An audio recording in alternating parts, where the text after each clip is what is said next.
Hi, this is Eric from longboxreview.com. Welcome to Center Seat, my Star Trek podcast. And today is a very special episode because this is the first time on Center Seat that I have a guest co-host, and I'm very excited to have Damien, Mr. Sleepy Reader 666, the renowned YouTuber and comic book connoisseur. Damien, peace and long life to you. Thank you. Thanks a lot for having me here. I was excited to when I heard you were starting a show on Star Trek, because we've talked enough about Star Trek that I know I would love to sit down and just watch some episodes with you someday. Mm-hmm. Well, I don't know about that. There was a person in my life many, many years ago, Damien, that was as big a Star Trek fan as I was. And she was the first person in my life that I met outside of, anybody that I, in my family or close circle of friends that I grew up with, that I had found that loved Star Trek as much, maybe even more than I did. And we did the same thing where it was like, oh, let's get together and watch some episodes. And so we were doing that. I think we were watching, I can't remember if it was Next Generation episodes or if it was original series episodes. And I think it was the latter. And, maybe I was nervous or whatever. But I started making comments about the episode, just joking, from a place of love, of course, right. about how bad certain things were about the original series. And I found out later she didn't like that. Oh. She just wanted to sit and watch and then talk about it. She didn't want me to interrupt with my commentary. Anyway, I'm well used to interrupting. But yeah, when you, Damien, when you reached out to me about wanting to talk about Star Trek, I was like, oh yes, let's do this. And so we kind of settled on, because I think I was tweeting about Star Trek Voyager episodes that I was watching in preparation to do something like this. And you reached out to me and wanted to talk about Voyager, I think. And had you said on one of your podcasts that Voyager was the one you never watched all the way through? That is correct. Yes. Right. And that, light went off in my head because I remember liking Voyager. I know it's one of the less popular ones, and thinking that I wanted to rewatch it someday. Okay. So yeah. And also being shocked that you hadn't watched all the way through. I know, right? All the other evidence shows you as a much more thoroughgoing Trekkie than I am. Yeah. I'm surprised myself to this day that I haven't watched the entirety of Voyager. I've said this a few times now on Center Seat and other Long Box Review podcasts, but it's something that I started watching. I know I watched the first season for sure. I know I watched at least part of the second season, and then I just kind of dropped off. And then I would just kind of insert myself into Voyager here and there when I heard the buzz about a particular episode or a season finale or something. And then, of course, 7 years go by and they're doing the series finale. And of course, I had to watch that to see how it all ended. So, I know how it ends up. There's just a lot of it that along the way I missed out on. So I decided last year, actually, or was it, in COVID time, it's hard to remember. I know. The days stretch and the months fly by. Which is it's kind of apropos because, in Star Trek, there's lots of time travel episodes and spatial anomalies that affect how time flows. So, it kind of works out that way. But yeah, I decided I would actually sit down and watch it from the very beginning and work my way through and finally be the total Trekkie that I want to be. That you're supposed to be. That's right.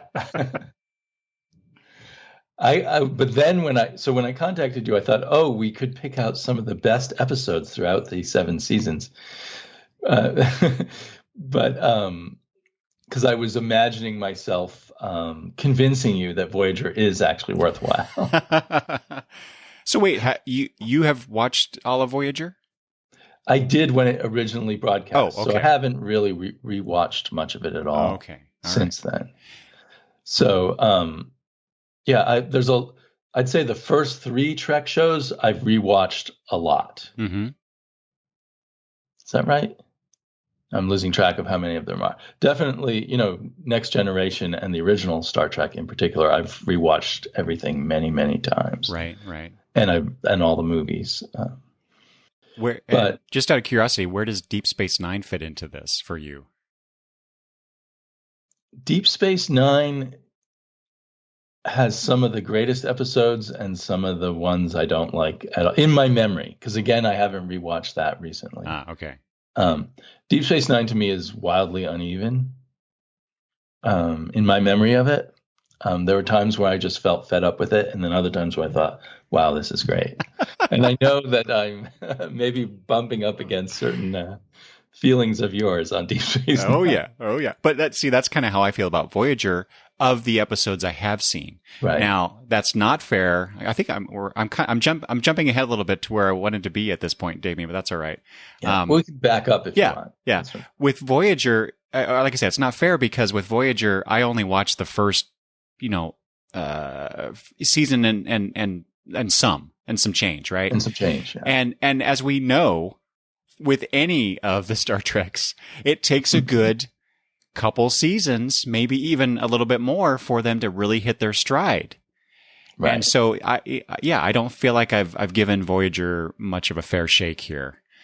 So we'll see how it goes. I'm actually very excited to see how this journey of mine, much like their 7-year or 70 was originally 75-year journey in continuity of the show, but how that goes. And you're kind of jumping around in your exploration, right? Because you just talked about Discovery, and now you're going back to Voyager, which is the 4th show. Mm-hmm. Mm-hmm. Do you have a plan in mind, or are you just going to see what you do after Voyager?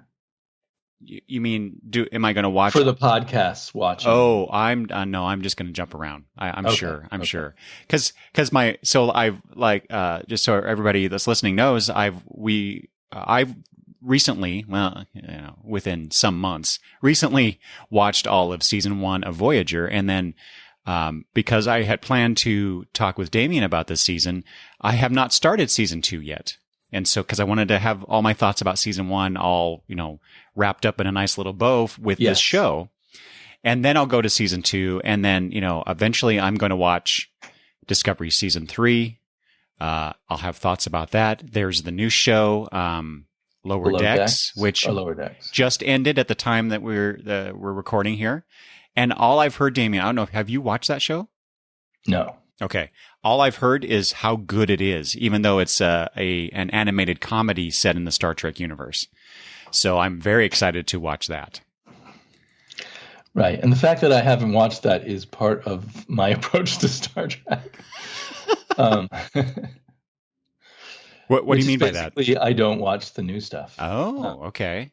So no Discovery? I kind of stopped at Voyager. I tried a season or so of Enterprise.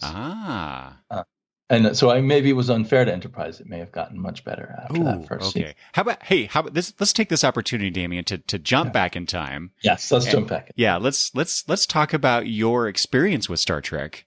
The beginnings, the origin story of Star Trek. That's one of the things I love. Just like I think we've done with our comic book origin story. Let's talk about our Star Trek origin story, or at least yours, because I've already talked about mine in previous episodes. So, so you are a few years older than me. Yeah, I was born in 1961.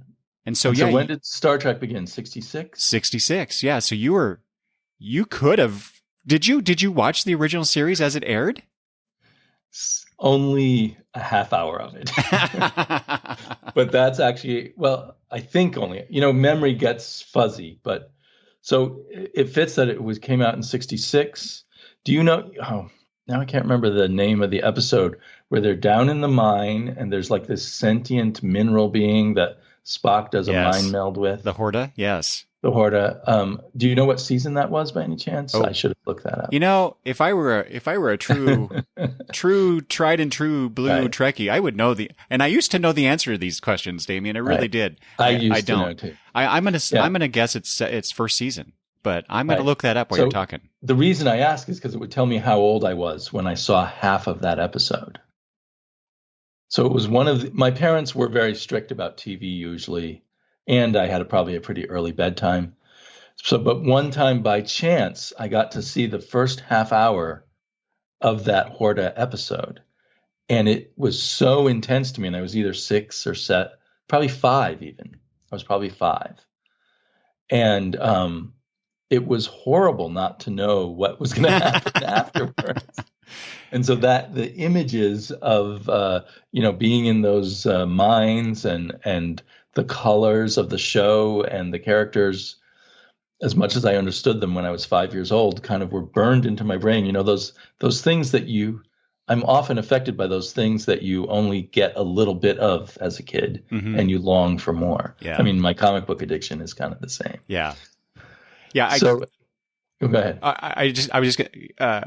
I kind of equate my introduction to comic books in the same way that I equate my introduction to Star Trek is that it hit me at the perfect age and made an indelible mark on me, to now here I am approximately 45 years later, and Star Trek is like one of the biggest things that I love about this world. So yeah. So I looked it up. The episode is the Devil in the Dark. This was episode 25 of season 1, and it originally aired on March 9th, 1967. Okay, so I would have still been 5 years old when I saw it. That's so funny so your first exposure to Star Trek is about the same age as my first exposure to Star Trek, albeit several years apart. Right. But I don't even remember what the episode the first episode I ever watched was, because all I recall about it is seeing Spock in it, in that blue uniform and the pointy ears, and from there I was hooked, though. Yeah.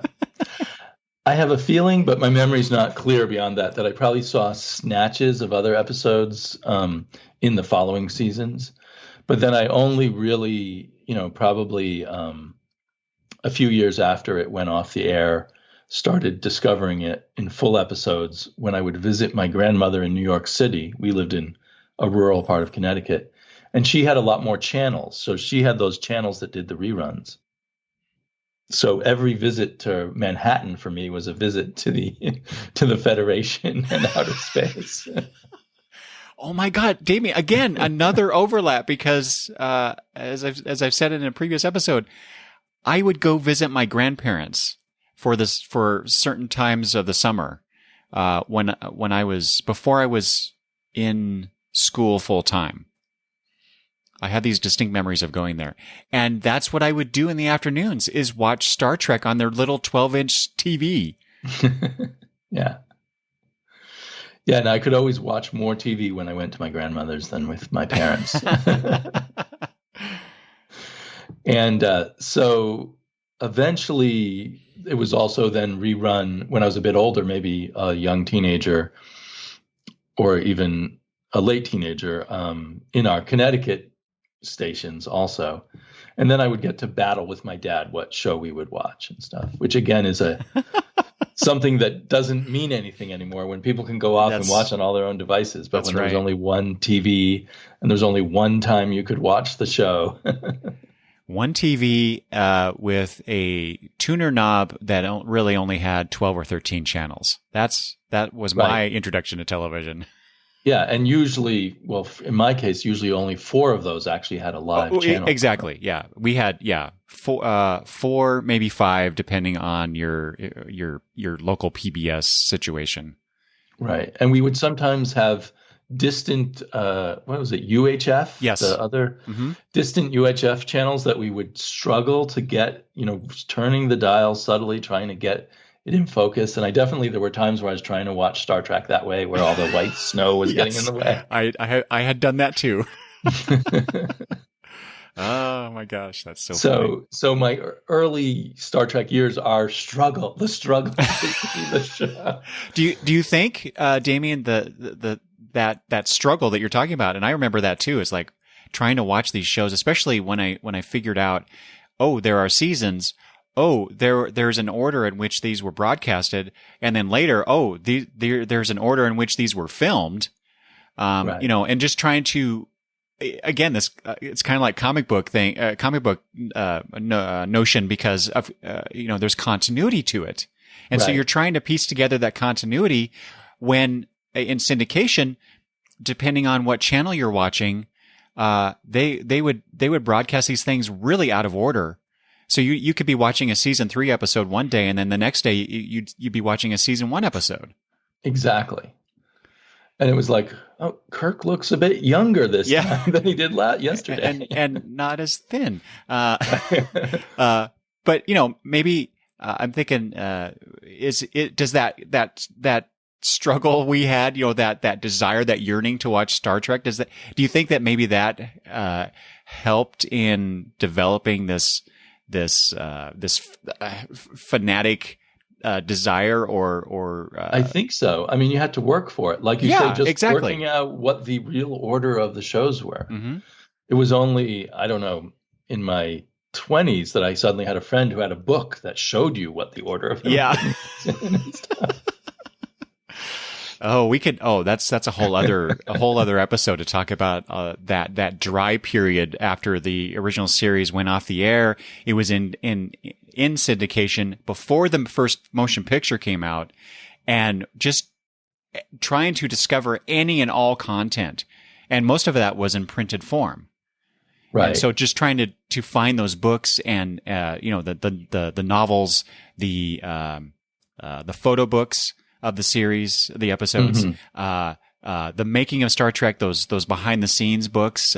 David Gerald did one as well, the Trouble with Tribbles writer.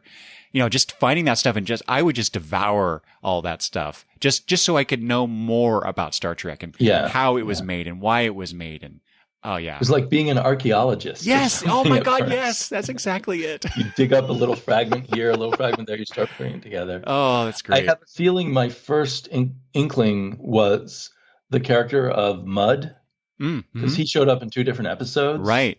And trying to figure out which episode came first. And I think that was my beginning of, because I remember however old I was, I remember being taken by the Mudd character as a pretty young kid. And he had the sexy girls with him or something, which was just beginning to dawn in my head. Yeah. They definitely knew how to present the women lovingly in Star Trek. That's for sure. So you discovered Star Trek at an early age, going into, as you get older, it's going into syndication, and you're trying to watch more of it as best you can.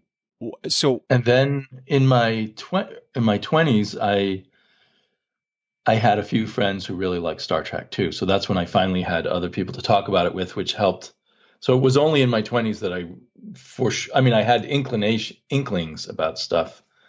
And of course, my 20s would be when you were in your teens. Not quite, but getting there. Well, say I'm 24. Oh, yeah. Okay. You would have been 12. Okay. But by the time I'm 25, 26, you're in your teens. Yeah. But anyway, and then I discovered one of my best friends from high school who I got back in touch with in my 20s, and we ended up being roommates, was a super Star Trek. He had really read all the books and everything. And so we would watch lots of episodes together. We would have running jokes about Star Trek it seemed like only he and I understood the jokes. Of course, yes. And then we were roommates when Star Trek: The Next Generation began. So from then on, Star Trek became kind of a social thing for me. He and I would watch it together. And as you know, The Next Generation got better and better as it went on. Mm-hmm. And eventually I left Boston, where he and I were living, and moved to Portland. But then one of my first good friends here in Portland, a woman who was married to another person who was a science fiction fan, but maybe less of a Trekkie. But the three of us would watch The Next Generation together every week. And then when Deep Space Nine started, we'd do that, and Voyager. So most of these episodes of the newer shows had a bonding effect for me. So that moved from the archaeologist to the kind of social thing, and we discuss and joke and all of that about it. I think one of the great things about Star Trek is you can love it and make fun of it, joke about it, and be serious about it. You get it both ways, and I think that makes it fun as a social kind of thing. Oh yeah, definitely. It's again we overlap because I had when Voyager first premiered, I was in grad school, and I had become friends with someone who was also a Star Trek fan, and she had friends of hers that were Star Trek fans, and so I got invited to the Voyager series premiere episode, a little party that this new friend was throwing, and so I got to watch a new Star Trek debuting with like-minded people who were there to celebrate and discover a new Star Trek, and it was I won't say a religious experience, but it was pretty close. Because before that, all my experience with Star Trek was very singular, and I tried to involve family and friends in Star Trek, but none of them really were into it like I was, and so it was a very cool thing that I got to experience with those people in grad school, and that's partly why I think fondly back on that time that I was in grad school, because I had friends like that who were not only into Star Trek but other things that we all enjoyed together. So yeah, I love your analogy of the archaeological aspect, but it's a very social thing too. So yeah, right, it's very cool. The peak of that would be actually I went to a wedding. I was dating this woman, and she wanted a date for the wedding. It wasn't a serious relationship, but anyway, I went with her, and the wedding was on someone's beautiful house by the coast, and they had a big outdoor reception after getting married by the side of the ocean. And then the reception ended because it was time to watch the season premiere of Star Trek: The Next Generation. So all the, in my mind, cool people at the wedding went inside and watched Star Trek: The Next Generation's season premiere. It might have been season 4 or 3 or something. Oh, wow. And that was like, wow, these people, there's other people. This is a real social phenomenon now. And it's become like the most important show in a lot of people's lives. So that had to have been the season 4 premiere, Best of Both Worlds Part 2. The problem is I can't remember what season it was. It was definitely, it was a fall wedding, and yeah. So anyway, yeah, I just can't remember the details there. There was a lot going on in my life at the moment. That was the moment right after that wedding is when I drove across country to Portland. Okay, all right. And so, well, speaking of that, what's the Star Trek feeling in Portland? What's been your experience?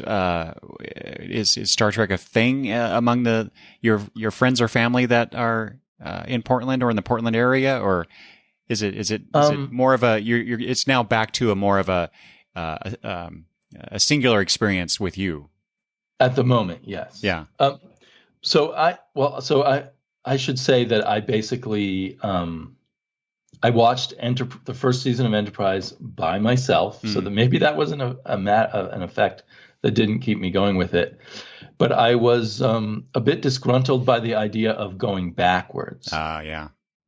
I liked that each new Star Trek iteration moved things forward into the future, because I am interested in that future and that development of the ideal of the Federation and the vision of humanity and stuff. And so when I watched Enterprise, I felt this is the side of humanity I already know all about and don't really like. So that was my first gut reaction to it. Okay. And so I became the grumpy old Star Trek man, and I stopped watching it. My wife is not interested, and I'm trying to remember now when Enterprise first came out.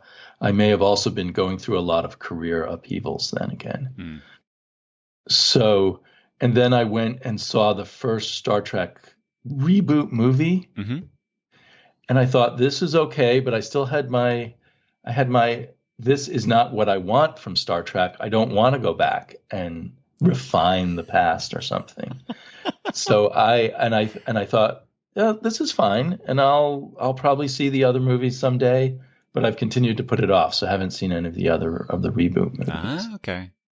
And I've heard about the Picard show, and I heard about Discovery, and I figure someday I'll watch them, but I don't have particularly a strong urge to, although the Picard sounds more interesting just because it's a little bit not totally in the past, although it's a bit of the past. Mm-hmm. So I'm probably being quite unfair, and maybe someday I'll watch Discovery and say, wow, this is worth watching.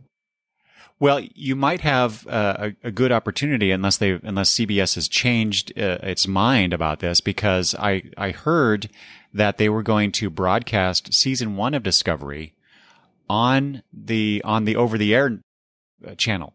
They're going to broadcast it on CBS proper instead of only being on CBS All Access, because many networks are kind of hurting. More money. Well, they're hurting for shows because of COVID. Oh, right. Good so point. they have this already made entity that they can just rebroadcast and fill a slot. So you might have that opportunity if you want. But I will say again, we seem to be simpatico here, because I kind of felt the same way about Enterprise and Discovery. I wanted, like you, I wanted to see Star Trek move on and move beyond where it already was. And I don't really understand the desire to go back to the past. Right. As they seem to want to do. So, when they announced Picard that it was going to be sometime after the last Next Gen movie, I thought, okay, great. We get to see where things are with these characters and the universe. Some of that I haven't always reacted to in a positive manner, but that's beside the point at the moment. I talk about that in my Star Trek Picard season 1 retrospective episode. And also with Lower Decks, where they were continuing, in the Next Gen timeline, but they're continuing on, and not again going back to the past. So I'm glad to see that, at least in some ways, the Star Trek powers that be are allowing Star Trek to evolve or move beyond the stuff that we've already seen. So the Lower Decks is moved on. I didn't realize that. It's definitely in the Next Gen timeline. I think Next Gen timeline. I think it's. I'm talking out of turn here because I really don't know. I think it's before Star Trek Picard, but it's after where we left off with Picard and company at the end of Nemesis, I think. Right. I think I heard it was set in the 2380s. And so I'd have to go look it up, but I'm not quite sure where that falls. But anyway, it's sort of in between, but it's at least a little bit beyond what we saw on our television screens, for sure. I do have to say I loved the concept and enjoyed those amateur YouTube videos where they continued the 5-year voyage of the original crew. Are you talking about Star Trek Continues? Is that what it's called? Well, they've had a few different. I discovered it when I first discovered YouTube a long time ago. Yeah. And I don't know if they continued to make more that I missed. There's if I remember correctly, if we were talking about the same show, there was one guy that his name was Macaulay, something like that. Anyway, he's the one that created or has since created the Star Trek Experience. I think that's what it's called. Anyway, you can tour the bridge and certain parts of the Enterprise that he and his crew recreated for those YouTube movies or episodes that they did. And then, as time went on, he stopped acting so he was Kirk. He played Kirk. I should have mentioned that. And that was the one where they had some of the original cast appear as guests. Yes, exactly. Yeah. Takei was on it. Koenig was on it. Chakotay on it? Yeah, Koenig. Not Chakotay. Sorry, Chekhov. I meant Chekhov. Yeah, I don't think Chakotay. I don't think Robert Beltran would do anything like that. But yes, but then they switched and a different actor played Kirk, and those I haven't seen. So yeah, I haven't kept up with that, but I loved that idea. And so there was part of me that always wanted the rest of the 5-year voyage. Yes. So I definitely understand that. And I used to read a bunch of the books for that continuation of the 5-year voyage. So I guess I have a side of me that, does want to fill in certain parts. And I read a lot of the comic books at Marvel and DC, maybe a few of the Gold Key. Was it Gold Key or Western comics? Yep, Gold Key, yeah. But I always just dipped in and out of that, hoping for little tidbits that would be fun. So would you say that the original series is your favorite series? I love the original series in my heart, but I'd say my favorite series might be The Next Generation. Okay, yeah. And then I like Deep Space Nine and Voyager quite a bit. Mm-hmm. And as we've been talking, I realized Voyager might be the beginning of this problem, because I would have liked something to come after Deep Space Nine, that they had developed their tapestry of their universe and the politics and everything to a heightened degree there. Let's move on. Let's see more of that. Yes. And Voyager was a sidestep where they went off to a different part of the universe. Right. Yeah. And the storyline was, instead of, they did explore new worlds, but instead of exploring new worlds, it was really the Odyssey, where you're trying to get back home. Mm-hmm, mm-hmm. Like Odysseus trying to get back to Ithaca. Right. And which is a great setup, I think, but it's different than the other Trek shows. Mm-hmm. But actually, I'm being unfair. Deep Space Nine is different also. No, I just wanted more after Deep Space Nine. Yes. Really. I totally agree with you. I too wanted that. In fact, it's funny because what they're doing now with Lower Decks, that's exactly what I wanted. Oh, okay, cool. I wanted them to move on past Deep Space Nine, like you say, but show it from a different perspective, instead of the same, captain, bridge crew, and tertiary characters, right? So I thought that, and there was a next gen episode called Lower Decks, is that right? Where they had the junior officers. Mm-hmm. That rings a bell. And so at that time, there was a lot of rumors swirling about that the next series would be that or something like that, and then it turns out it was something totally different. But I thought, what a great opportunity to explore the Star Trek universe in a different way, familiar but different way. And they could do it with anything, any ship, any part of the Federation, in terms of, spatial stuff. I mean, not spatial. That has different connotations. Different areas of the Federation. But we kind of have that now with that series. So that's one reason why I'm excited to watch it. But, that's we're talking around Voyager. But, right. I want to fill in some gaps here before we move on to start really getting into Voyager season 1. Damien, favorite series we talked about. We didn't really talk about the movies. You talked about the J.J. Abrams reboot movie, right? But what about those movies featuring the original series cast and then the next gen cast? Did you go watch those on opening night like I did, or did you catch those later? Did you even watch those, and did you enjoy those as much as, say, the television series? I watched them all in the movie theater, usually within the first week. I can't remember. I don't think I was ever the type of person who even thought to go to the very first premiering of the movie.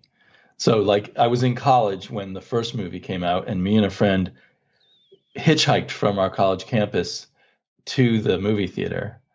One of the few times in my life I've gone hitchhiking. Wow. But because it was playing at some multiplex quite far from our campus, and neither of us had cars. And I feel like we were picked up by a bunch of people who were headed to the movie, and we were all super excited by it. And that movie was, after all the waiting and being the age I was a bit of a letdown. But I still enjoyed it a lot. But then I loved. I'm one of those even-numbered movie people. I've loved the even number. I particularly loved Wrath of Khan and the what's it called, with the blue whale, Voyage Home. The Voyage Home. Mm-hmm. Voyage Home. Yeah, that's confusing when we're talking about Voyager. Although I was really pissed, I'm still pissed. In the movies, they always destroy the Enterprise. That always upsets me. Oh, yeah. I guess they do that to heighten the feelings in the fans. But not all the movies do they destroy the Enterprise, but in a number of them. So what about the next gen movies? And then the Next Generation ones I went and saw, and I've watched them multiple times. But by that last one, it just kind of fizzled. I think that really proved, yes, these things should be TV shows to me. Yeah. TV is the way you build up that feeling of what the future is like and what these characters are like. And so the everything just has that much more meaning. Mm-hmm. And the original Star Trek movies, I think, benefited from the fact that we had been mulling over these characters for so many years, and then we got to return to them. Exactly. So that was really nice. Mm-hmm. But I still think the TV shows are overall better. Yeah. And some of those double Next Gen episodes, two-part Next Gen episodes, were way better than the Next Gen movies. They should just put those on the movies. Oh, wow. Yeah. Yes. Yeah, I could see that. Best of both worlds definitely is probably a good two-parter for that. Yeah. Okay. So I think what I've realized listening to you start up this podcast is I have kind of buried that Trekkie side of me for a number of years since Enterprise and, since just doing other stuff. And I really miss it. So that's why I contacted you about this. And I keyed in on the fact of you not having watched all of Voyager. But then I committed myself here to watch the whole first season, which I'm really glad I did. So in a way, it may not help towards my trying to convince someone that Voyager is a good series. Okay, well, let's take this opportunity then to kind of dive into Voyager proper. So this is a series that debuted in January of 1995. So what is that? That's 20. Is that 25 years ago now? It is their 25th anniversary. That's right. I think I just yesterday, Damien, I was reading some stuff on Twitter, and they're working on a 25th anniversary documentary about Voyager, kind of similar to the Deep Space Nine documentary that they came out with, 2 years ago or so. Oh, I missed that. You should watch that. Okay, so Voyager season and Deep Space Nine was still going, right? They were interleaved in a sense. It had started 2 years prior. That was really nice to have two Star Trek shows going on at the same time. Of course, now I guess there's three, but right. But at the time, it seemed like a huge victory for Star Trek. Back then, yeah. So when Next Gen was was winding down, they debuted Deep Space Nine, so that was on the air at the same time as Next Gen. And then the same thing, like you say, with Deep Space Nine and Voyager. And I feel like the 90s were really the golden age. I guess not the golden age, but because they were kind of for me, they were like the Star Trek heaven time. Yeah. So maybe. And every cast member was putting out a book. I was reading all their books, getting all kinds of, firsthand views of what was going on. Oh, those Shatner books. And William Shatner was pretending to write novels. But that's right. Yes. But yeah, it was a great time to be a Star Trek fan because you had all this Star Trek content. Right. And the novelizations of the movies were out, the novels themselves, pocketbooks, and I forget who continue those on. But anyway, there was usually a whole Star Trek section in every book. Exactly. Yeah. So yeah, it was a great time to be a Star Trek fan. And then, like I said, in 1995, Voyager premieres. I already talked about the watch party that I was at. You had the same, but now here we are, 25 years later, watching Star Trek season 1 again. The first episode, which in syndication they've turned into a two-parter called Caretaker. But I watched it originally as a 2-hour pilot movie, and so and I think because I watched it on Netflix. I think they show Caretaker as one episode. They did. I think I watched it on Prime, Amazon Prime, and it was all one episode. Okay, good. Because I hate it when they take in syndication land when they take a longer episode and break it up into two. When the producers give you something as two parts, that's one thing. But right. Caretaker was intended as a unit, not as two units. Yeah. So. And they needed that time because this is a complicated one to set up, I think. Okay, explain that. Sorry. Well, you've got the two crews, one of the Maquis ship and one of the Voyager, and they're both whisked away to the other side of the galaxy. And so you have to establish how they are brought together because of their experience with the Caretaker. This alien creature that it's just pulling people from all over the galaxy, just hoping for the right genetic material so that it can reproduce, I think, or create a new Caretaker out of the genetic material. I'm not sure. Or did that? This is the problem with having watched this now. Even though I watched the whole the whole season, it's been a while since I watched episode 15 is fresher in my head. Yeah, exactly. Didn't it have something to do with the Ocampans, or was that the Caretaker's taking care of the Ocampans and is going to die? Mm-hmm. Is my understanding, and needs a replacement for someone else to take care of the Ocampans. You're right. You're right. That's what it was. It's kind of so. All the great stuff in this is interleaved with all kinds of flaws. But then you put in, like we're saying, it's now hard to remember blow by blow all the details, but you put in you want to bring Neelix and Kes into the scene. So they had all these elements that to bring together so that by the end of the episode, you have everyone on Voyager headed back towards our galaxy for the beginning of their odyssey. Yes. And the Kazon play a role too, I guess. Mm-hmm.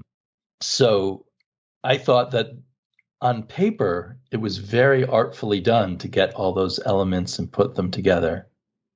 In my gut, the Caretaker didn't really make sense as a benign person who is destroying the lives of people all around the galaxy just to help this other group. Right. Yeah, that was very frustrating. Yes, I totally agree. Let me back up just to give a little more context. So we have the Voyager, which is a new class of starship that we hadn't seen before, the Intrepid class, and as I recall, at that watch party 25 years ago, I described it as looking like a tadpole. That was my assessment of the Intrepid class. I thought of that. That's good. But the ship is state of the art at that time. It's very fast, and it has these bioneural gel packs, which it's become important later. That technobabble stuff that Star Trek is so infamous or famous for, depending on your perspective. But it's like, okay, cool. We've got our first female captain, our first female lead of a Star Trek series, in Catherine Janeway, and then she's picking up she picks up Tom Paris, who is sort of a criminal sort. Sort of, exactly. Not really criminal, but treated as a criminal sometimes. Right. So he's in prison for having been part of the Maquis very, very briefly, and her mission is to go find out what happened to a Maquis ship that we saw in the opening scene get taken by the Caretaker, although we don't know that yet. Right.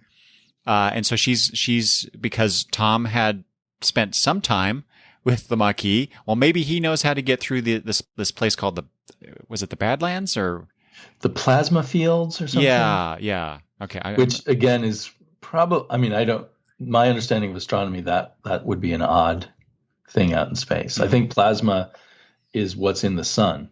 Mm. I think once it cools down and is floating in space, it would be something else. Yeah. But that's not important.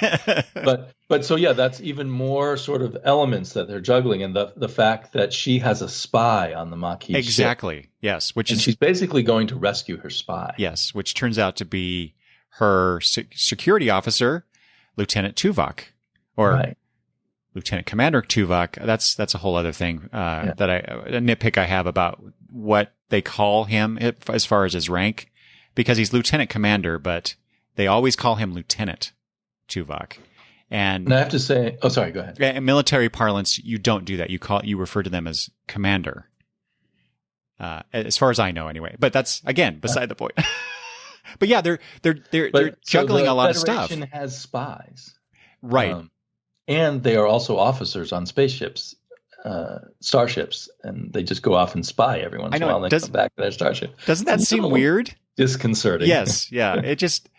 There's, like you say, on paper, Caretaker seems like a great setup for the series, but it's juggling so much stuff.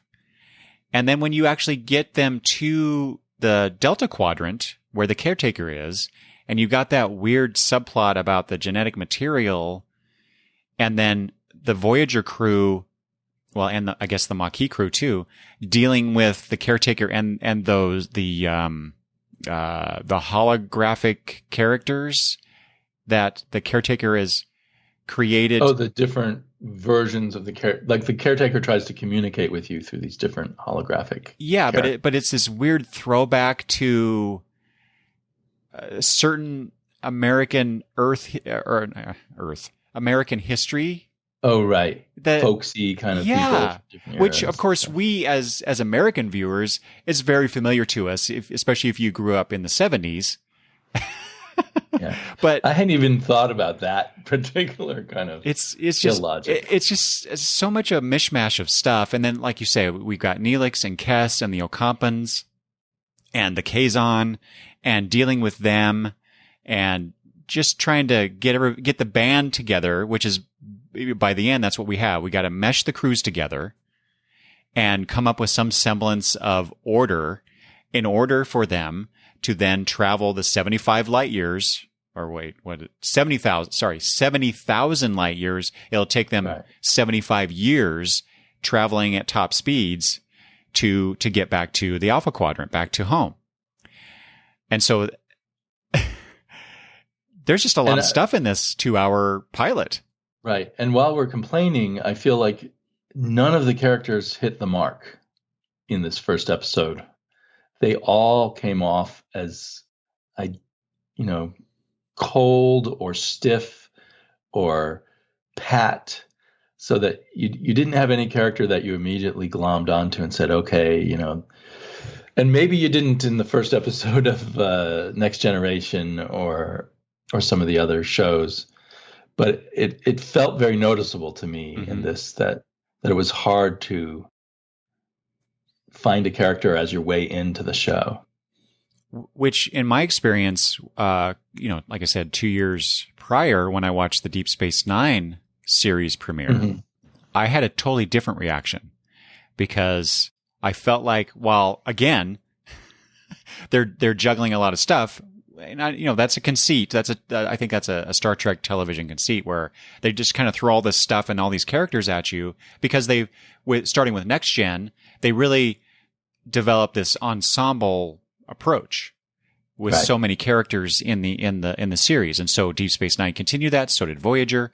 So did Enterprise. And so there's a lot of things, a lot of spinning plates that they got to deal with. Okay. I can handle that. But with Deep Space Nine, I felt like, maybe the actors were more comfortable, maybe. But I identified a lot with Cisco and what he was dealing with, his grief, him dealing with his wife and having died, a son. having I think a son, that really exactly, helps make him humanized right away. Exactly. And I think, to be fair, to address your point somewhat, behind the scenes, Kate Mulgrew was not the first actress to be cast as Catherine Janeway. Right. Wasn't it that French actress? What's her name? Genevieve Bujold? Yes, exactly.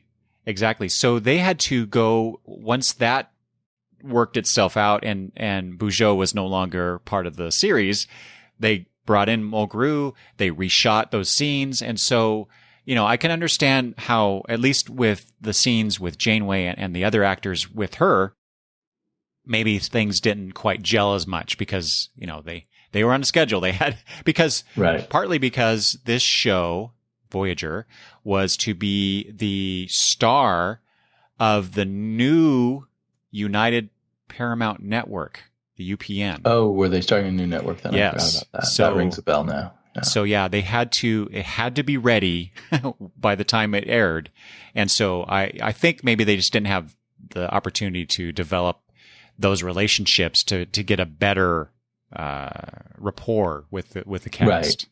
So the chemistry wasn't as easy to develop.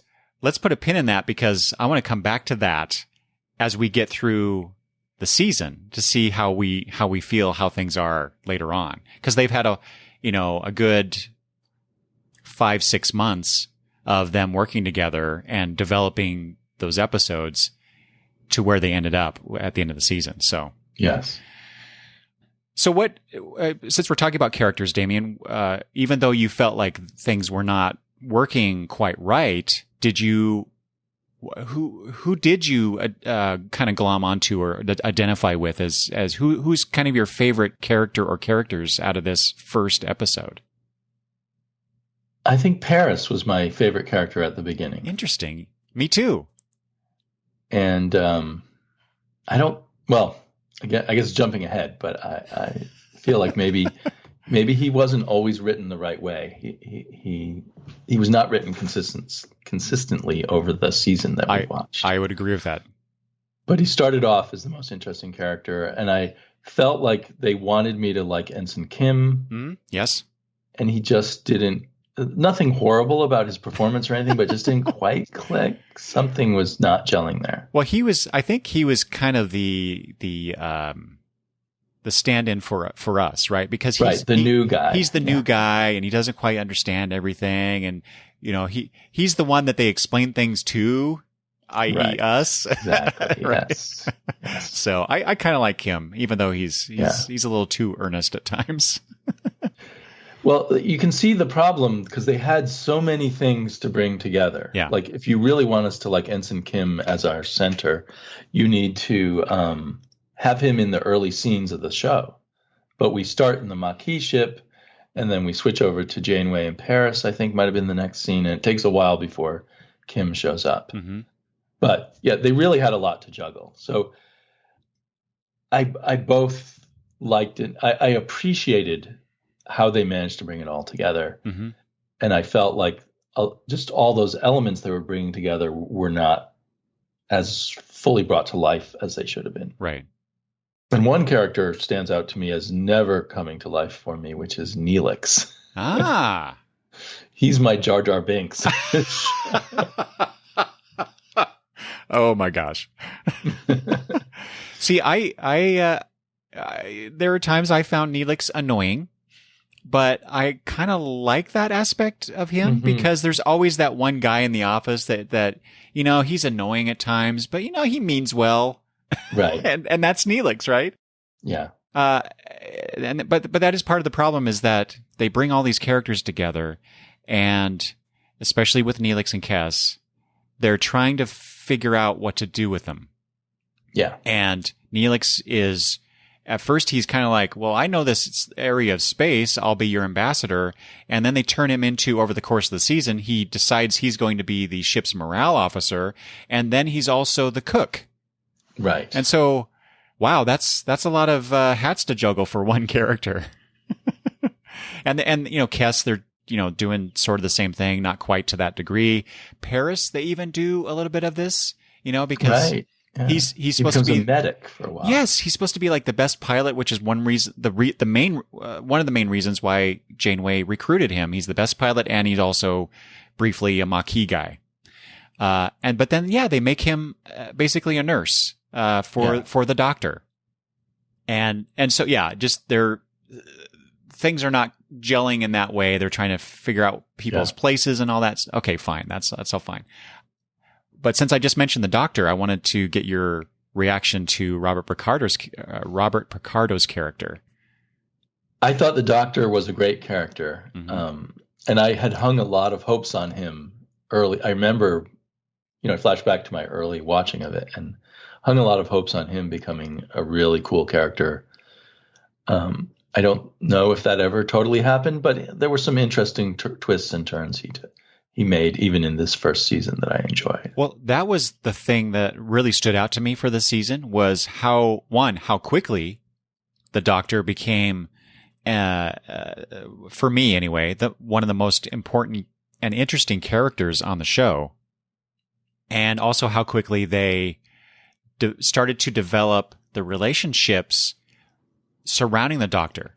So, the Doctor and Paris, the Doctor Right. and Kes, the Doctor and Tuvok, and to a little degree, the Doctor and the Captain. Right. And so right. it's like, wow, my assessment of it is the writers, once they started filming some episodes, realized very quickly, oh wait, Robert Picardo, he can do the job.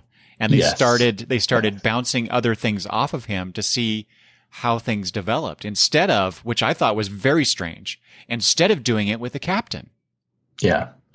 And while they did do it a little bit with Janeway, there's a one episode where Chakotay, and we should probably talk about him a little bit. Yes.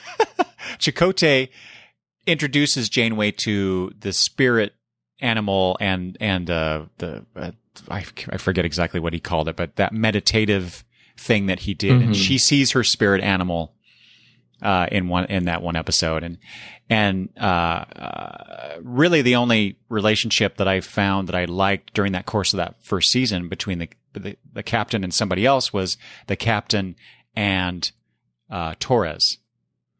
Oh yeah, we haven't mentioned Torres, half Klingon, half human, and a member of the Maquis. And she seems to embody the Maquis attitude much better than Chakotay does. Yes, exactly. Okay, let's just talk briefly about Chakotay.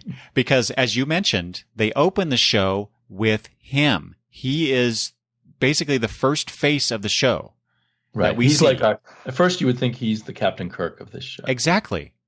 And, then quickly he and his crew get blasted into the Delta Quadrant by the caretaker.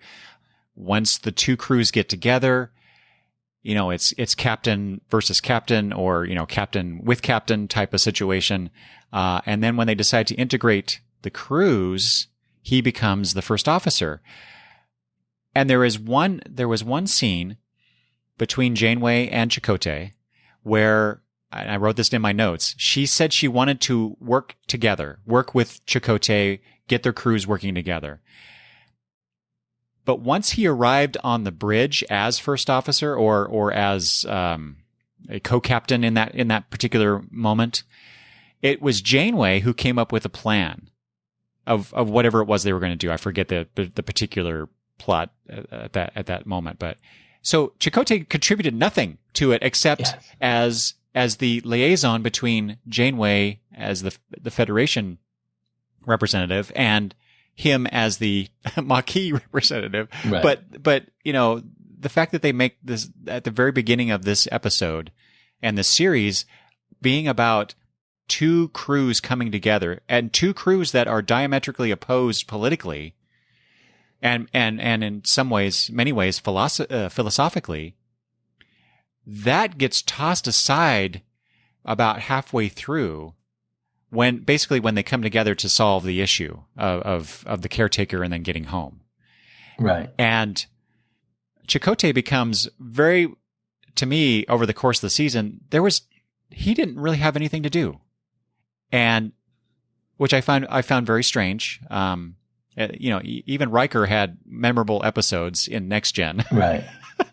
Right. Although you got to say Riker took a long time for Riker to become that's true character one liked. That's very true. Right. But you're right. He was given more action scenes to try to do. Yeah. And I know there's the whole behind the scenes thing with Beltram. This was just a paycheck to him. Yeah. He's kind of come around in more recent years about it, but he was not interested in engaging with the fandom. Like I said, this is just a job. By accounts that I've read, this is just a job. Just another acting job. Yeah.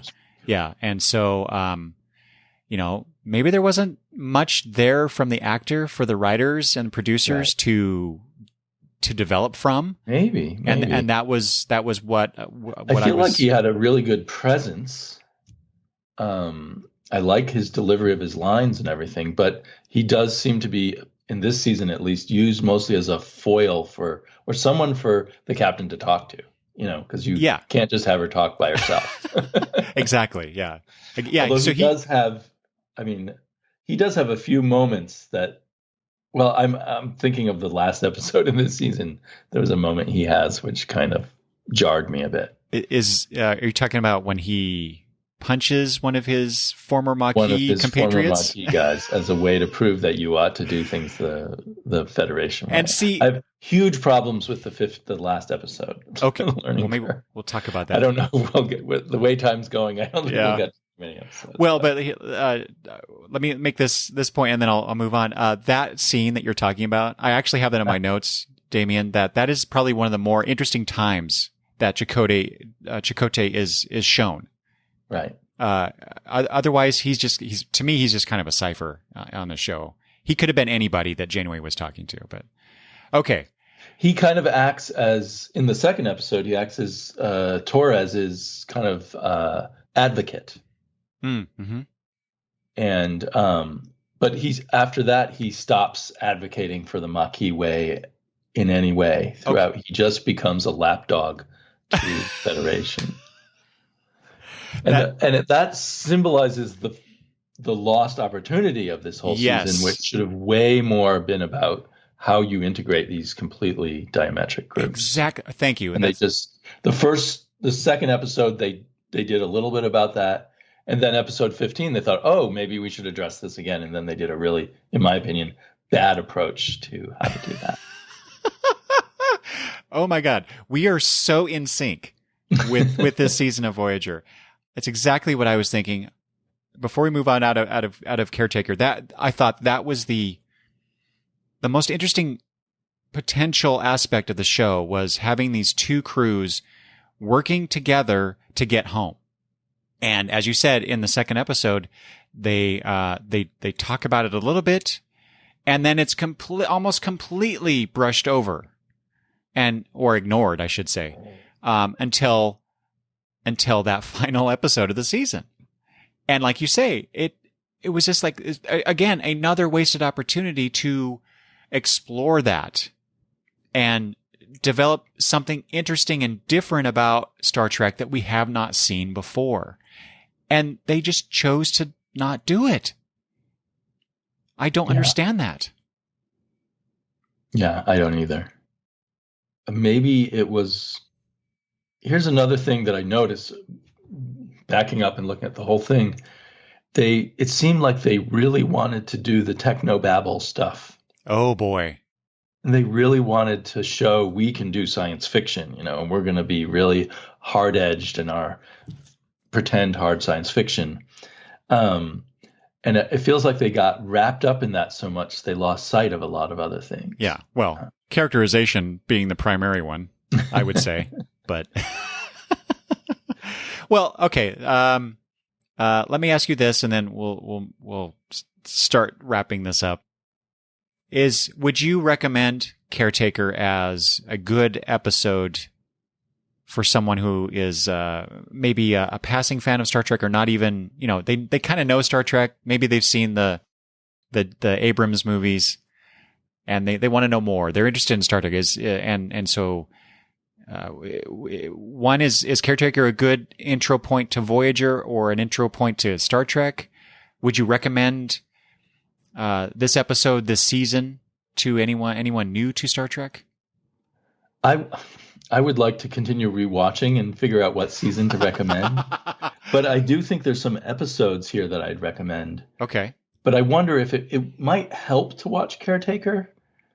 Just for the setup? Despite all its flaws, and then maybe skip to State of Flux. I think that's the 10th or 11th episode. Oh, wow. Okay. And that's where I felt things started to become more interesting. Well, That's the episode where they find out that there's a traitor on board. yes. Well, but And that goes again back to the Maquis element of right. the setup, right? So I'm not surprised at all that you and I too. I thought that was one of the better ones. So I kind of wrote down the ones I liked, and they're all the ones State of Flux and the ones following it. I pretty much they were still stiff compared to some of the better Star Trek, but I thought that they had interesting plots and unfolded a little bit about some of the characters. So until that, so maybe number 10 through number 14, I can't remember what. I'm looking at a list here that doesn't show the numbers, but State of Flux was the 11th episode. okay. So I mean, I would say watch State of Flux and then the rest of the season, but maybe skip the finale of Learning Curve. So in State of Flux, you had a traitor revealed in one called Heroes and Demons.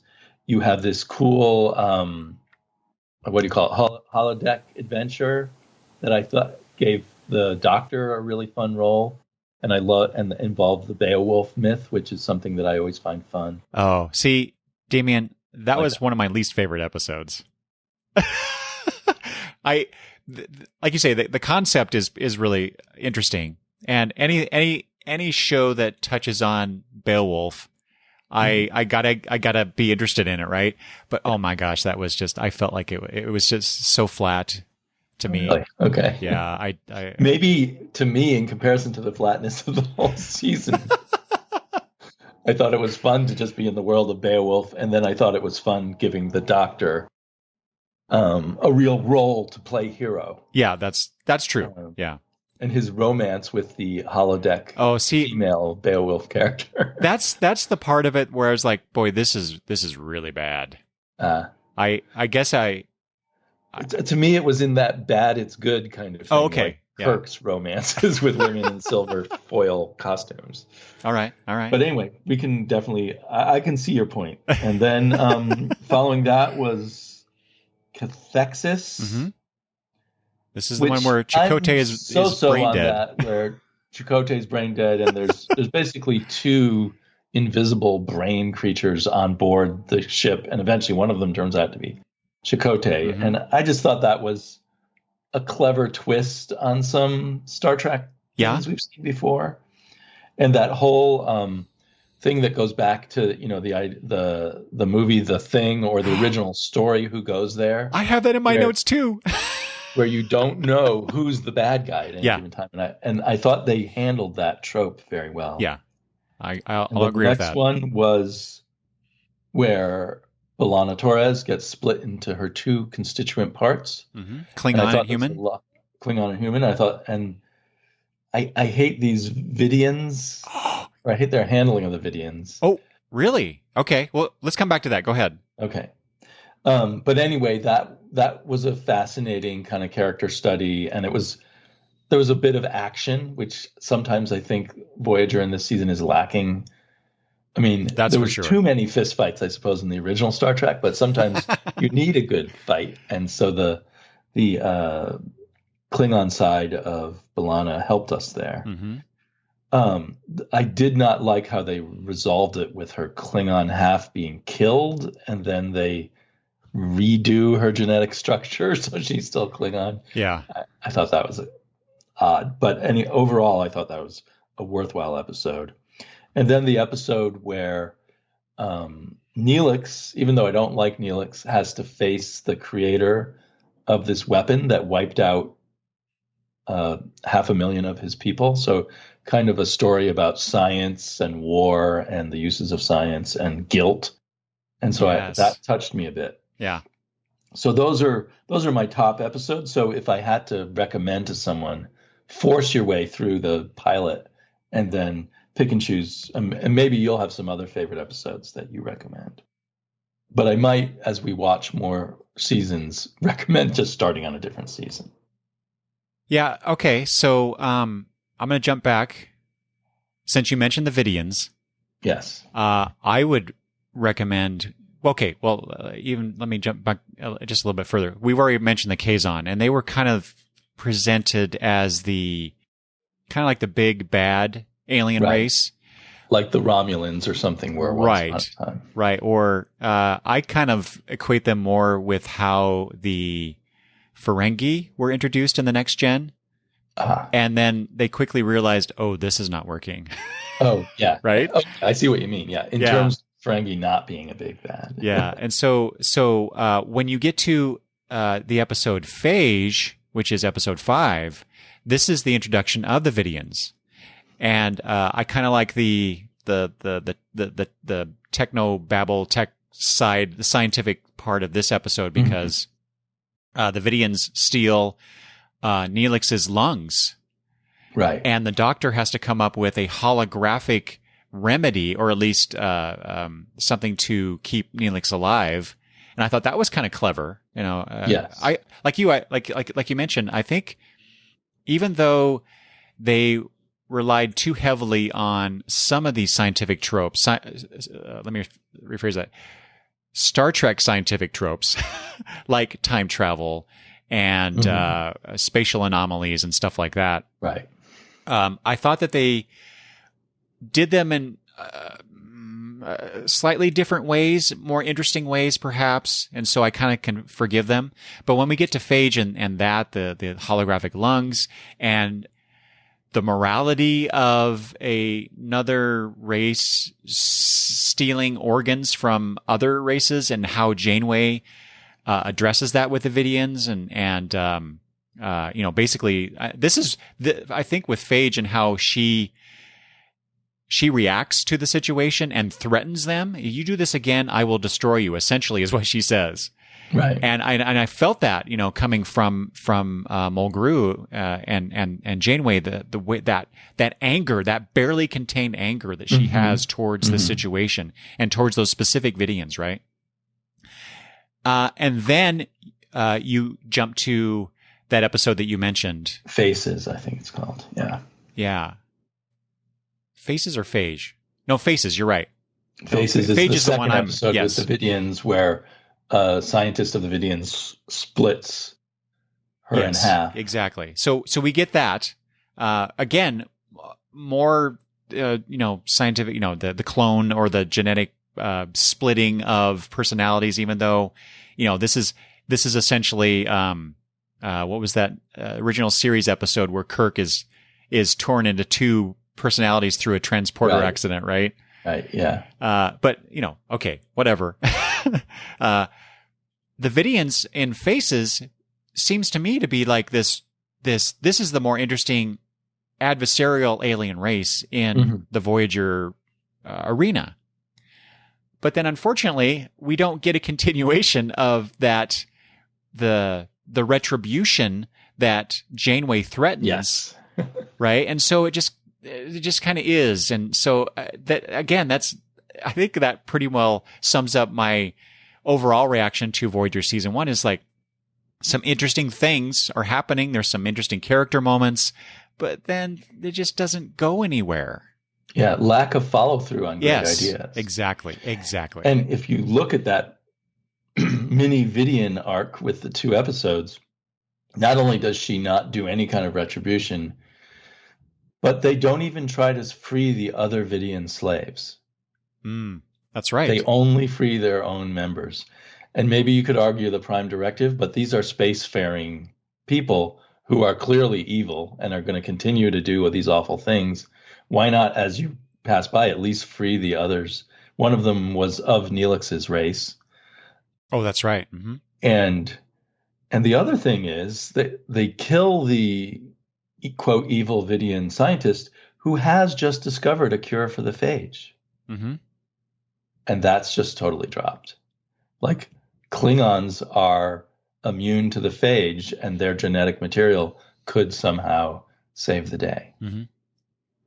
So they had an opportunity either to have Janeway, really score some points against the Vidians, or to help them out somehow. And both of those were thrown away. It was still one of the better episodes. That's true. Yeah. For my opinion. point of view. I agree. And boy, I have to say, Roxanne Dawson, who plays B'Elanna Torres, seeing her without her Klingon makeup, yeah, as the human half of her person or herself, she was quite fetching. Yeah, I have to admit. And her purely Klingon self was sort of pleasingly barbaric and yes, and physical, and a very different take on Klingon. Well, the Klingons generally, but Klingon women, I think that we had seen before. Right. I know because I also listened to this podcast called The Delta Flyers, which is Garrett Wang and Robert Duncan McNeil getting together and talking about these episodes of Voyager. When they talked about this particular episode, Robert Duncan McNeil conveyed how Roxanne Dawson was very concerned about her performance in this episode because it was so heavily on her as right. an actress, but she was convinced of the two types that she is. Yeah. Exactly. So I thought she did a pretty good job on that. Yeah. Another episode that you skipped over that I thought was pretty well done, but more for the psychological aspects of it was Eye of the Needle. This is episode 7. This is the one where they find this micro wormhole that allows them to contact the Alpha Quadrant. But unfortunately, they end up contacting one of the Federation's enemies, a Romulan, who turns out to be, not only is he in the Alpha, Romulan in the Alpha Quadrant, he's in their past. Right. Right? That was clever. Exactly. There's some really clever ideas here. But to me, that one was really loaded down with kind of the boring technobabble. That's true. You're right. But the thing I liked about it was that sense of hope with the crew, that they could get a message to their friends and family, their superior officers. Yes. And then when we discover with them that, they go through like stages of grief, but they go through several stages because they find out, it's a Romulan. It's a Romulan in the past. Oh, right. So I like quite that. Poignant, actually. Yeah. But yeah. I think now that we were talking about it, I think at the time I thought, why are they doing this already? Shouldn't they have saved this after we've really kind of built up more adventures and care more about the characters' feelings? Yeah, you're right. I think that maybe it would have had more. It might have made impact. a good season finale. Ooh. At the end of the season, we have this moment of hope. Okay. And there's another episode that has a moment of hope where they think they have an alien technology that will allow them to jump like 30,000 light years in one go. Right. And various people try to steal it or trade for it. And in the end, it's Tuvok who goes against orders and gets the technology. Okay. I'm glad you mentioned that. So I'm trying to figure out, it's Prime Factors. It's the episode before where you said start watching. So yeah, the betrayal that Janeway expresses and feels for what Tuvok did, that was to me that was the most interesting thing about that episode. And again, what becomes of it? Yeah. Well, here's a big part. Tuvok is a huge disappointment to me. He's set up as someone who's a spy, and then he's like her most trusted officer, and he breaks her trust. Mm-hmm. But that never plays forward. Neither of the Maquis thought he was one of their compatriots, and find out he's worse than just a regular Federation officer to them. He's a betrayer of them.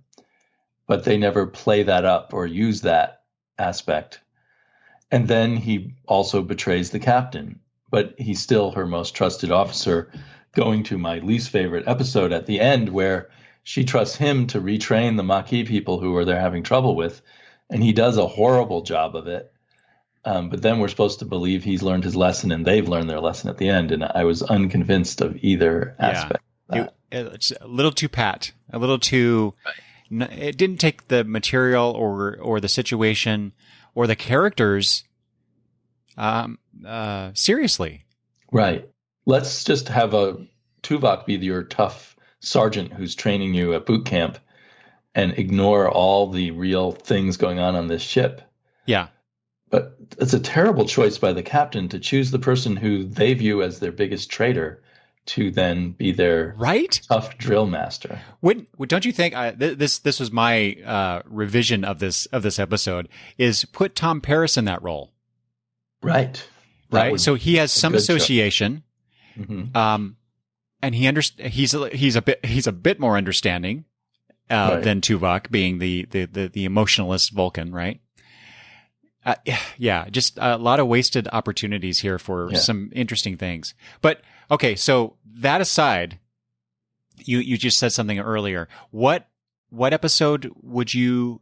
So you said maybe Eye of the Needle, right? Was it as a season finale? Is that the one you would choose instead of Learning Curve? Yeah, the one where they contact the Romulan. Yeah, that would make a much better finale. I think I hadn't decided which episode I would have liked better as a finale, but that makes a lot of sense. So, what would you suggest to someone approaching Voyager? Oh, I agree with you for the most part. I've already pointed out the episodes I really like, but that doesn't necessarily mean that those are great Voyager episodes. So right.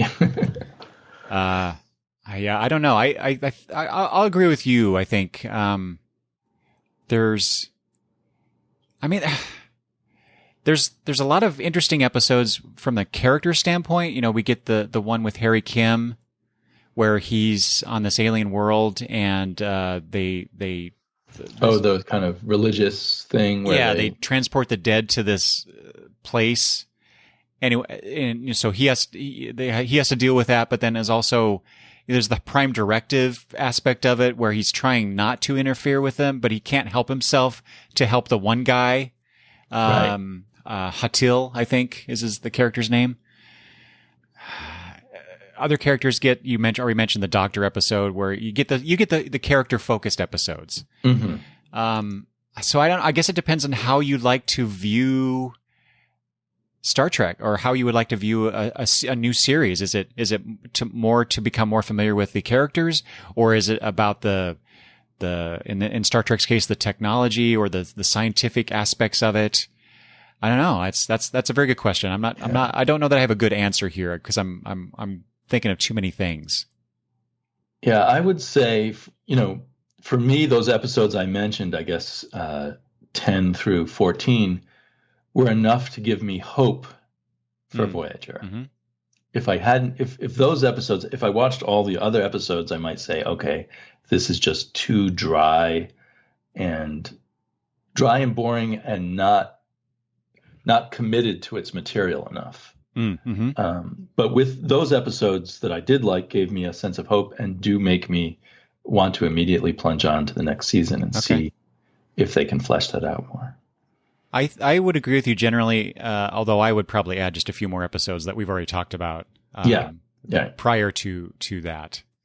But so because you, in a sense, did not feel that need to continue with Voyager after this season, the younger you back in 1995 or 96. Yeah, more or less. What I don't recall, like I said, I did watch, I know I watched some of season 2. I don't recall how much of season 2 I watched, but I definitely didn't continue much past that. And maybe season 2 is weak also. I mean, my happy memories of Voyager come a lot more when the Borg get involved a lot, and then 7 of 9 becomes a thing. And I think that 7 of 9 became, if I'm remembering correctly, because we're skipping way ahead and I haven't rewatched, I think it gave a lot of the other characters on the show a better foil or something to work with. Mm-hmm. Although behind the scenes, the introduction of 7 of 9 was not all that particularly welcome by at least some of the cast members, as far as I know. And I could imagine it felt like a betrayal of this more feminist show where they brought on the sexy character. Well, okay, let's talk about that for a second in terms of Janeway and Mhm. maybe even Torres to some degree, because in the intervening 25 years, Damien, Voyager has perhaps is getting its due because there was some reporting not too long ago where Voyager is the most watched Star Trek series on Netflix. Interesting. Yeah. Maybe it's the one that people want to revisit because of that female captain and other strong female characters. Exactly. And so, that's the other aspect that I've read about recently too, is that Janeway has become this role model for some women. Yeah. Being a woman in charge of Voyager. So right. It's very interesting how the perspective of time, will enhance or change one's view of these things. So, which is the main reason why I kind of want to watch this series now, is to see how this alters my perception of Voyager in particular. But also, I'm curious what you think of for you, what's the legacy of Voyager now 25 years later? How has it contributed to Star Trek as a whole? Well, I definitely think the strong female characters, I did notice as I was looking back, they had to get rid of Kes so that they could bring in another female characters. Like they limited themselves to 3 female characters. But, and maybe that was part of my disappointment in the first season of Enterprise. It seemed to return to kind of both all male important roles and the male, what they now call the male eye, or what do they call that? When you look at women in the male gaze, kind of returned in my memory. So yeah, I don't know. I just think it pushed forward a sense of diversity. You never even think about it anymore, that you've got an Indian character, a Korean character, a Black Vulcan. There is complaint that Black people are always used as aliens in Star Trek, so I guess that could mean that. But it did feel like it was a culmination of that vision of Gene Roddenberry that he had trouble fully realizing of, because he wanted a woman first officer in the original Star Trek, as we know from seeing the original pilot. And so I felt like it seemed to gel a lot of things that Star Trek wanted to be, and so I don't know if people think about that as they create their new Star Trek shows anymore. But I haven't seen them, so I don't. Other than Enterprise, so I don't know for sure. Well, given that the star of Discovery is a Black woman, it is. Okay, yes. See, I know so little. I've avoided so much. I'm glad to hear that. I can see where there's maybe a through line between Voyager and Discovery in that aspect. So that's interesting. Right. But for 25 years later, the crew and the makeup of the crew seems like a normal, obvious thing to do. When it once was a radical thing to mix all these kinds of people. And I read Kate Mulgrew say she's trying to play the captain as if we're in a future where women no longer have to behave like men to fight in the male world. Yeah. She's just a woman with all the characteristics of a woman who is a captain. I do think she brings that in when the script allows her. She does embody that. Yes. Even though I forgot to mention this, I think my wife watched the first episode of Voyager. I think she was at that same watch party with me. Okay. And I asked her later what she thought of the show, and one of the things that she talked about was she was done with Janeway when Janeway cried. Oh, interesting. And I thought, well, exactly. I thought, well, that's interesting. Why would you? Anyway, so I'll have to ask her about that again. Would she feel the same way 25 years later? Exactly. I'll have to ask her about that, and maybe we could touch on this in a future Voyager episode. All right. Yeah, I just find it very interesting that Voyager has achieved this greater status within the fandom generally, I guess. Mm-hmm. One, because I never considered it that great, and obviously because I didn't watch the entirety of it.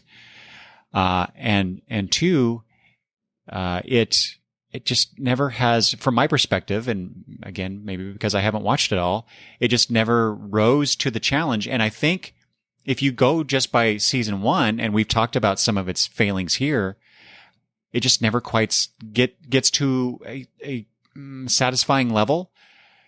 Whereas, as I was watching Deep Space Nine at the same time, Deep Space Nine, I thought, was doing it much more consistently. And then we get to Enterprise, which is a totally different beast, because then, like you said before, they go to the past. The makeup is a little different, and that was the end of Trek for a while. Yes. So, yeah, it's nice that it never dies, but yes. I hope the next time they do one, they just skip ahead another 30 years or something. Yes, I agree with you on that for sure. Okay, I did want to touch on, there's a couple things that we didn't talk about that I wanted to just let the listeners know. I really enjoyed these things, and if there's anything like that for you, we can touch on real quick, and then we'll head out of here, Damien.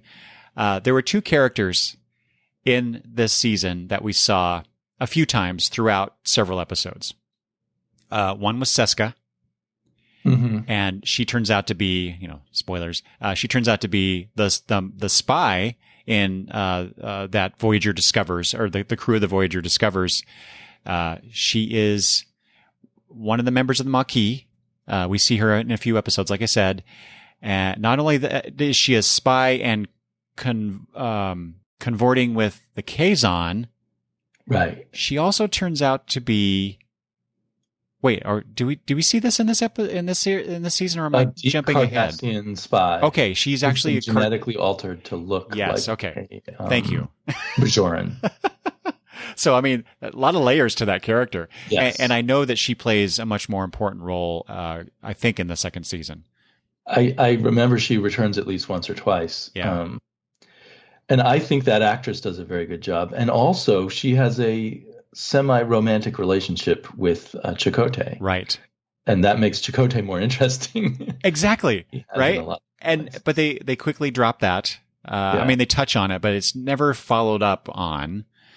Right. Again, a lost opportunity. The other one is Lieutenant Carey, who is an engineering officer that we see in the 3rd episode, the first episode after the pilot. Oh, right. And because that episode deals with, they're dealing with a quantum singularity thing, but because of that, it highlights who's going to be the new chief engineer, because the chief engineer died in the caretaker transport.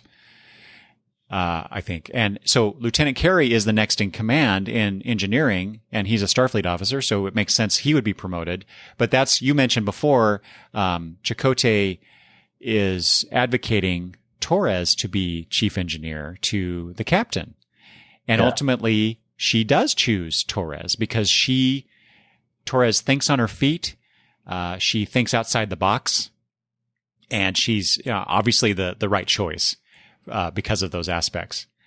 But okay, so that could be just like a one and done episode for this character, but Lieutenant Carey shows up a few times throughout. And I thought this could be Voyager's Miles O'Brien when he was on Next Gen. Right. He would just be this background character they would see every once in a while. Maybe they'll give him some spotlight episodes and whatnot. And so as I was rewatching 25 years later, rewatching this first season, I'm like, oh, I don't remember that guy, first of all, from when I watched it before. And as soon as he starts popping up, I'm like, oh, that's interesting. What are they going to do with him now? And so I'm very curious if they continue with him. I don't recall that aspect. Yeah, I think I spoiled it already for myself as I was reading ahead, looking at other episodes. I don't think he does. Oh, darn. Which, again, another lost opportunity, but And generally, the idea of the engineering, sort of lower deck engineering world, where there's this, they have to work as a team, and they're split between different groups and different kinds of discipline and such. I have to say that now that we've discussed it, I enjoyed it a lot more.